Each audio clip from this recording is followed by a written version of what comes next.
ഇന്ന് ഞാൻ നിങ്ങളുടെ ഒരു ഇൻട്രസ്റ്റിംഗ് കാര്യം പറയാം കേട്ടോ. അടുത്ത ആഴ്ച എനിക്കൊരു ഫംഗ്ഷൻ അറ്റൻഡ് ചെയ്യാനുണ്ട്. അതിന് ഏത് ഡ്രസ്സ് എടുക്കണം, എന്ത് കളർ ഇടണം എന്നൊക്കെ ഓർത്ത് ഞാൻ ടോട്ടലി കൺഫ്യൂസ്ഡ് ആയിരുന്നു.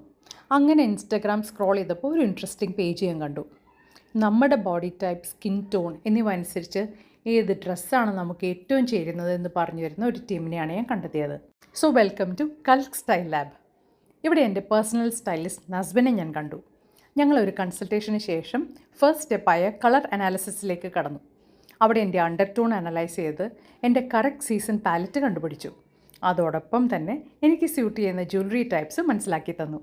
The next main part was makeup analysis.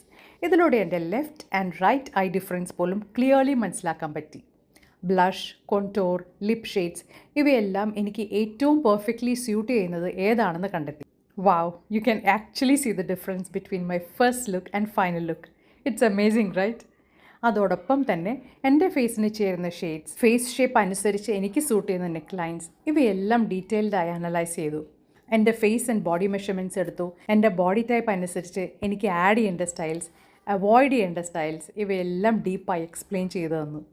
And the most interesting part is ഇതെല്ലാം തന്നെ ഡിജിറ്റലായി വിഷ്വലി കാണിച്ച് വളരെ ക്ലിയറായി മനസ്സിലാക്കി തന്നു. തിരിച്ചു വന്നപ്പോൾ honestly I felt like a different person. And you can literally see the confidence in my eyes. ജീവിതത്തിൽ ഒരിക്കലെങ്കിലും എല്ലാവരും ട്രൈ ചെയ്യേണ്ട ഒരു എക്സ്പീരിയൻസ് ആണിത്. കാരണം സമൂഹത്തിൽ ഒരാൾ നമ്മളെ ആദ്യം വിലയിരുത്തുന്നത് നമ്മുടെ ലുക്ക് നോക്കിയാണ്. ഓരോ സെഷനും എനിക്കൊരു റെവലേഷൻ പോലെയായിരുന്നു.